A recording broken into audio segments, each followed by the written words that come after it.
Mungkin dia antara yang pertama lah kot yang pakai kaki palsu.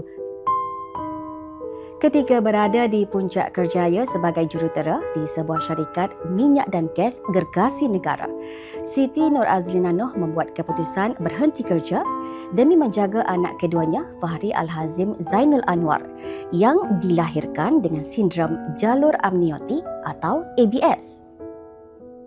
ABS adalah keadaan urat-urat halus daripada selaput rahim pecah dan melilit anggota badan janin menyebabkan kecacatan fizikal. Masih ingat lagi doktor cakap masa tu kan, dia 50-50. Suami pun siap cari tanah kubur lagi masa tu. Sebab tu kami selalu cakap pada diri kami sendiri, dia cuma kurang dekat situ tapi dia lebih kat tempat lain. Apa yang menarik, Norazlina dan suami mula melatih Fahri memakai kaki palsu seawal usianya 8 bulan atas nasihat doktor. Malah pada usia setahun lebih, Fahri sudah mula memakai kaki palsunya sendiri tanpa bantuan.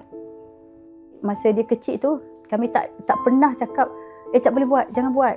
Nak panjat-panjatlah. Nak lari-larilah. Nak buat apa buatlah. Masa dia dekat tadika dulu, Fahri ni dia macam jadi idola budak-budak kat tadika tu. Semua nak jadi macam Fahri.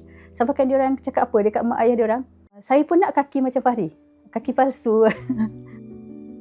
Norazlina di mata Zainul Anwar Samni adalah seorang isteri dan ibu yang luar biasa. Saya ingat lagi masa tu saya tak dapat masuk temankan dia dekat dalam hospital.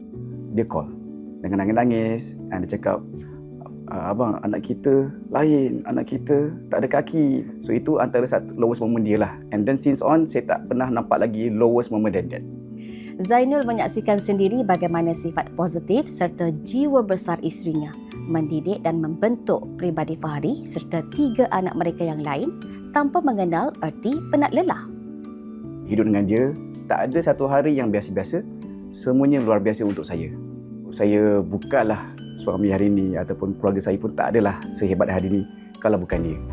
Kegigihan Norazlina dan Zainul akhirnya terbalas apabila Fahri yang kini berusia 18 tahun bukan sahaja mampu berdiri di atas kakinya sendiri, tetapi cemerlang dalam peperiksaan Sijil Pelajaran Malaysia atau SPM 2025 dengan meraih 12A. Selain pada usianya 16 tahun, dia berjaya menamatkan hafazan 30 juzuk Al-Quran lebih awal daripada rakannya yang lain. Fahri juga aktif sebagai atlet Paralimpi acara mendayung para dan telah mengharumkan nama negara di peringkat Asia serta dunia selain turut bergiat dalam sukan bola kudo. Antara nikmat kita sebagai anak is being able to berbakti lah kepada mak ayah kan. Jadi saya pun naklah cuba banggakan parent saya sebab at least bila diorang tak ada nanti saya tak adalah ada regret tu sangat. Memilih untuk menyambung pelajaran dalam kejuruteraan perisian, Fahri mengakui cukup bertuah dilahirkan sebagai anak kepada insan hebat ini. Untuk mak saya, my fantastic mom. Thank you for always loving me and accepting me for who I am. Fahri Al-Hazim tidak dilahirkan kuat, tetapi dia dibesarkan untuk menjadi kuat oleh Norazlina dan Zainul.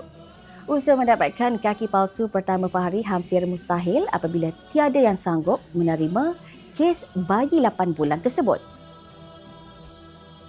Sehinggalah Norazlina bertemu Muhammad Yusof Yaakob. Siapa Muhammad Yusof? Ikuti kisah lanjut di bahagian kedua. Saya Ziana Imam Muhammad Yusof, Citra FMP.